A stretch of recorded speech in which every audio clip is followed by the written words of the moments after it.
Encore un nouvel épisode du Miroir des Sports. Ce soir, nous accueillons Juan Luis Montero dans cette édition. Bonsoir, Juan. Bonsoir.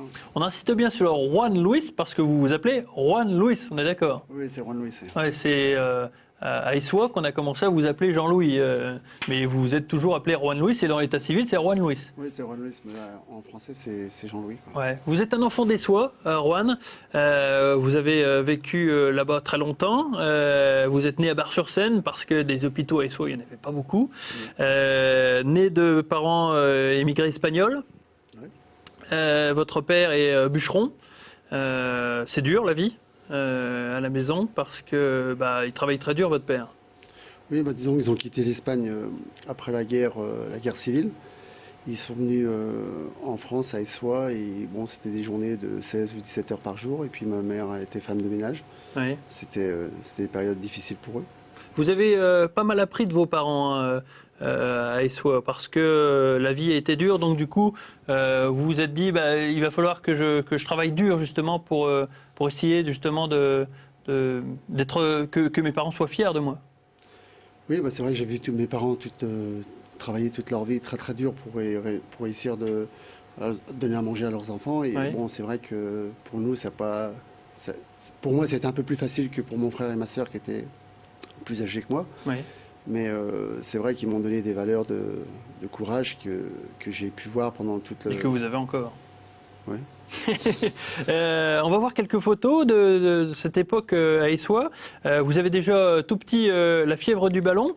Là, vous êtes au milieu, accroupi. C'est vous le tout petit bonhomme là. Et vous êtes déjà au milieu d'une équipe de football. Hein. Il y avait déjà le virus. Hein. Oui, je suis pas loin de mon frère. Mon frère, c'est celui qui tient le ballon. Mais c'est vrai que la passion m'a envahi très rapidement. Je devais avoir 6 ou 7 ans là, sur la photo. Ouais, là aussi, dans la photo qui va suivre, vous êtes aussi encore avec le ballon, encore le plus petit qui suit sans arrêt.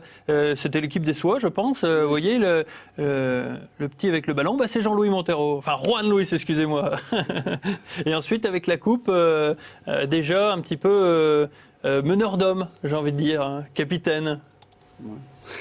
Un fort caractère, on dit. Hein. Il y avait des matchs endiablés sur le terrain de basket en bitume à Issois, à 2 contre 2. Et il paraît que ça partait très souvent en toupie parce que Juan, il n'aime pas perdre. Et quand il perd, il jette le ballon dans la rivière. Non, c'est vrai que de l'extérieur, ça peut paraître désagréable. Ouais. Maintenant, moi, j'ai mon fils aussi qui me ressemble beaucoup. Et puis, des fois, ça m'énerve aussi. Oui. Mais bon, je pense aussi que ça peut être des atouts de réussite aussi. Ça a coûté des ballons aux copains, ça, quand même. Hein. De Issois, vous vous retrouvez à la Real Sociedad en Espagne. Comment on se retrouve propulsé en Espagne d'un coup, là, précisément en 1986, si jeune, 15 ans? Tout simplement parce que toute ma famille est au Pays Basque et puis on allait en vacances tous les étés. Et puis mon oncle, en jouant comme ça, de temps en temps, comme ça une après-midi, il a vu que j'avais certaines qualités, m'a proposé de faire un stage à la Real Sociedad, ça s'est bien passé. Oui. Puis avec l'accord de mes parents, je suis resté chez lui, chez mon oncle pendant 2 ans. Et puis j'ai pu découvrir le championnat espagnol jeune. Très très jeune, ouais, j'avais 16 ans, j'avais 15 ans et demi. 15 ans, ouais, c'est dur, justement, on vous voit là, à côté du gardien de but, à droite. Il n'y a pas eu des moments où ça a été dur, justement, où la volonté de réussir était plus forte? Si, ça a été très dur. C'est vrai que même si j'étais très bien accueilli dans ma famille, mais mes parents me manquaient, mes frères et sœurs aussi, j'étais jeune et c'est pour ça que je pense que de partir très jeune de chez soi comme ça, je suis pas sûr que ça soit une bonne chose. Mais bon, j'ai découvert quand même 2 saisons quand même formidables au niveau... Football, passion du football. Oui, je suis allé dans les Espagnols. Je suis allé dans des stades. Il y a une certaine culture magnifique, ouais. Oui, des stades magnifiques et incroyables. Il y a cet éloignement du football, cet apprentissage du football passe encore plus loin avec le Stade Brestois. Là, vous revenez en France, mais encore loin de Troyes. Pourquoi être passé par le Stade Brestois? Une opportunité? Ça s'est passé, c'est qu'on a fait un tournoi international avec la Real Sociedad. Il y avait Brest dedans. Et puis, je ne sais pas comment ça arrivé, j'ai parlé en français comme ça, puis l'entraîneur m'a demandé si j'étais français, j'ai dit oui, puis j'en ai fait 2 ou 3 matchs. Et puis 15 jours après, il m'a demandé si je voulais bien venir au centre de formation de Brest. Oui. Et puis en ayant discuté avec mon frère, on est parti pour Brest, quoi, en Bretagne. Ouais, là aussi un dépaysement. Votre première escale en Bretagne, on verra tout à l'heure que la Bretagne finalement c'est un lien particulier. On le verra, on le verra. Vous revenez à Troyes en 1990 à l'attaque. Pourquoi être revenu à Troyes? Il y a eu là aussi une opportunité le mal du pays, comme on dit. Je sais pas, c'est vrai que le football ça s'est passé un peu bizarrement. Ouais. J'ai eu la chance de gagner la Gambardella avec Brest et puis le club a déposé le bilan, Oui. manque de chance. Le club a déposé, Brest Armorique a déposé le bilan. Je me suis retrouvé à Troyes. Un peu par hasard. Par hasard, et puis comme j'avais rien d'autre, voilà, quand je suis resté sur Troyes. Alors ça se passe pas bien à Troyes parce qu'à cette époque-là, il y a un nouvel entraîneur qui s'appelle Alain Perrin et il jette tout de suite les bases. Vous vous accrochez un petit peu avec lui. 12 matchs sans jouer, d'emblée. Oui, non, mais entre-temps, il y a eu Jean-Louis Coustillet, Pierre Flamion, tout ça. Ouais. Quand j'étais jeune, j'ai connu tous ces entraîneurs-là qui m'ont beaucoup apporté. J'étais jeune, je jouais un peu moins, bien sûr. Ouais. Et après, Alain Perrin est arrivé. Et pour moi, c'était une chance, mais c'est vrai que ça a été difficile parce que c'était des périodes difficiles. Oui. Mais je pense qu'il faut passer par là pour faire une bonne carrière de football. Oui. Mais avec mon caractère et puis le sien, c'est vrai que des fois, il y avait des étincelles, quoi. Ouais. 12 matchs sans jouer, jusqu'à ce que Franck Lorenzetti, l'entraîneur de la réserve, décide de dire à Alain Perrin, écoute, c'est difficile, j'ai un latéral droit qui est exceptionnel, il faut le faire jouer en première. Et là, Alain Perrin réfléchit et décide de vous réintégrer. Oui, c'est un peu ça. Mais aussi, ce qui s'est passé, c'est un jour, Alain Perrin, il m'avait fait jouer en défense centrale. Et puis moi, j'avais été le voir. Il faut lui dire que moi, je n'aimais pas trop jouer en défense centrale. Et puis il m'a dit, mon garçon, à partir de là, tu joueras quand j'ai envie. Et là, tu vas rester un moment sans jouer. Voilà comment. Et puis à partir de là, j'ai compris qu'il ne fallait plus que je parle. Surtout, en tout cas, avec Alain Perrin. En tout cas, prendre des chemins détournés. Ouais, non, mais il a beaucoup apporté au club de Troyes et je suis content pour ce qui lui arrive. Et puis, on le voit là, justement, sur cette photo, on l'a vu. Cette photo, il a beaucoup compté dans votre carrière. Oui, comme d'autres. Il était très dur, mais il nous a apporté beaucoup de volonté, beaucoup de détermination. À l'extrême droite, là, Alain Perrin. À l'extrême gauche, Franck Lorenzetti. Et puis, pour ceux qui connaissent un petit peu le club, Angèle Mazzoni en bas, assis, à côté de Richard Jezierski. C'était l'époque, 90-97. Et en 97, vous recevez un curieux coup de fil, Jean-Louis. Au début, vous croyez une blague. Oui, je pensais que c'était une blague, parce que je me souviens, je sortais de la sieste, c'était un dimanche après-midi. Et puis je prends le téléphone, on me dit « Allô, c'est Christian Gourcuff ?» Et là, je dis « je croyais pas du tout, quoi. » Plusieurs fois, ça a duré au moins 10 minutes, un quart d'heure. Ouais. Je croyais pas du tout que c'était... Je pensais que c'était un ami qui m'avait fait une blague. Et puis non, finalement, il me dit « Non, c'est bien Christian Gourcuff, à l'appareil. » Et il voulait que je vienne à Lorient. Ouais. Et puis moi, au départ, pendant 10 minutes, un quart d'heure, je pensais que c'était une blague, je n'y croyais pas trop. Puis à la fin, je me suis dit, si, j'ai peut-être l'opportunité de partir à Lorient, en sachant que Troyes, on devait descendre en national, mais que Troyes, cette année-là, était repêché, parce que je crois que c'est Charleville et Épinal. Ouais. Épinal qui déposait le bilan. Mais entre-temps, moi, je ne le savais pas. Alain Perrin, je me souviens, il m'avait convoqué dans son bureau, il voulait absolument que je reste, parce qu'il avait envie de... Il savait la décision, et il voulait absolument que je reste. Mais le discours de Christian Gourcuff m'a tout de suite... Je vais vous faire une petite surprise. Normalement, je dis bien normalement, Christian Gourcuff, il est en ligne avec nous. Bonsoir Christian. Bonsoir. Christian, vous vous souvenez de cette anecdote que Juan vient de nous conter? Je me souviens que je l'ai appelé, oui, je me souviens pas qu'il m'ait pas reconnu, mais ça s'est passé comme ça, oui. Donc ça, on avait... J'avais repéré Juan avec Troyes, donc on était dans une époque où on avait à reconstruire une équipe.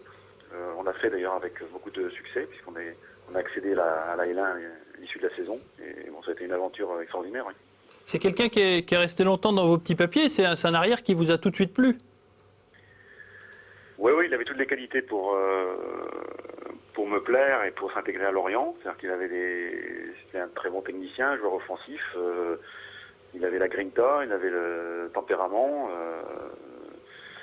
Voilà. Et puis sur le plan humain aussi, c'était quelqu'un qui était bien dans le groupe. Donc ça a été l'osmose avec cette équipe de Lorient qui est sans doute la meilleure équipe que j'ai entraînée. Ah, c'est flatteur. Merci beaucoup en tout cas Christian d'être intervenu dans cette émission. Merci encore beaucoup. Merci. Que d'éloges pour Roanne à cette époque donc de Lorient. Pourtant en 99 vous décidez de partir à Sedan, l'ennemi juré des Troyens. Cette arrivée dans les Ardennes, comment vous la négociez? Difficile parce que ma séparation avec Christian Gourcuff, j'en ai souffert parce qu'on descendait en L2, puis j'avais une proposition de Sedan de 3 ans en L1, Sedan montait en L1. C'est difficile parce que Christian Gourcuff, pour moi, c'est la référence absolue du football. Ouais. Et tout de suite, j'ai eu des rapports humains qui ont été extraordinaires entre nous. Ça a été très très difficile et à Sedan, quand je suis retourné à Sedan, bon, c'était un petit peu difficile au départ. Je suis passé de la Bretagne aux Ardennes et puis ça a duré quelques mois, mais bon, à Sedan, j'ai vécu des moments aussi formidables au niveau du jeu, parce qu'il ne faut pas oublier que la première année, on a fini 6e du championnat, la deuxième année 4e, avec une demi-finale de la Coupe de France. Ça ne s'oublie pas. Hein. Ça ne s'oublie pas, et puis j'ai connu des gens formidables, des gens passionnés, et c'est ce que...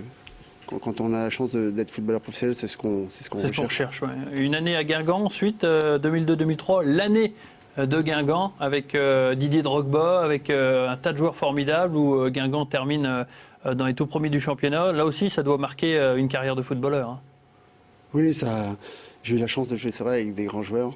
Didier et puis Florent, c'était quand je suis arrivé, parce que je tenais compte de ce que pensait ma femme, et tout de suite je lui ai dit, quand je suis arrivé, il y a 2 phénomènes devant et je pense qu'on va faire une grande saison.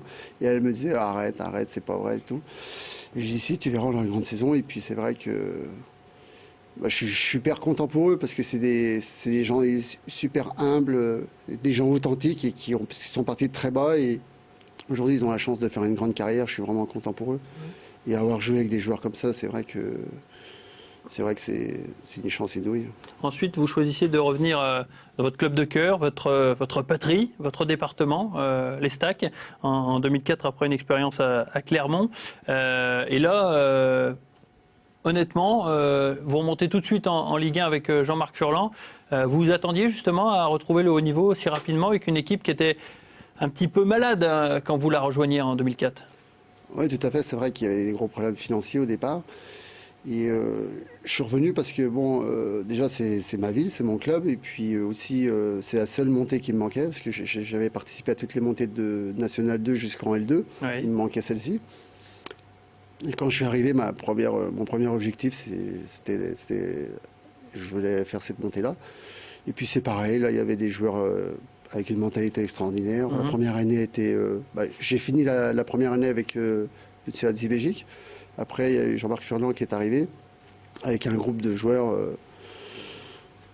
avec une mentalité extraordinaire. Et puis, on a connu des belles années. Des belles années, des bons moments. C'était vraiment magnifique. C'est magnifique. Ouais. Cette émission est hélas beaucoup trop courte, Jean-Louis. On a évoqué des tas de sujets, mais c'est déjà terminé.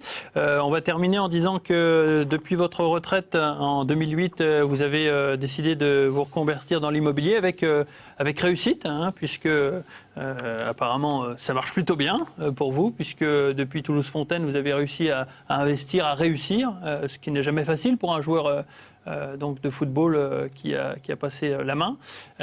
Aujourd'hui, vous ne regrettez pas un petit peu tout ça ? Je regrette. L'après-football, c'est jamais facile à gérer. Bon, il y a plein de choses qui changent, il y a le corps qui change, il y a plein de choses. Le haut niveau me manque, les stades me manquent. Et aujourd'hui, je suis en formation aussi, puis en parallèle, je fais un peu d'immobilier, mais le football, pour moi, j'y reviendrai, parce que le football, pour moi, c'est toute ma vie. Et c'est sûr que je reviendrai dans le football. Merci beaucoup Jean-Louis, Juan Luis, d'avoir participé à cette émission. Je vous donne rendez-vous, pourquoi pas, pour une prochaine émission pour donc évoquer le futur de Juan Luis dans le football. Merci beaucoup Juan. Merci. Et donc dans 15 jours pour un prochain Miroir des Sports. À très bientôt.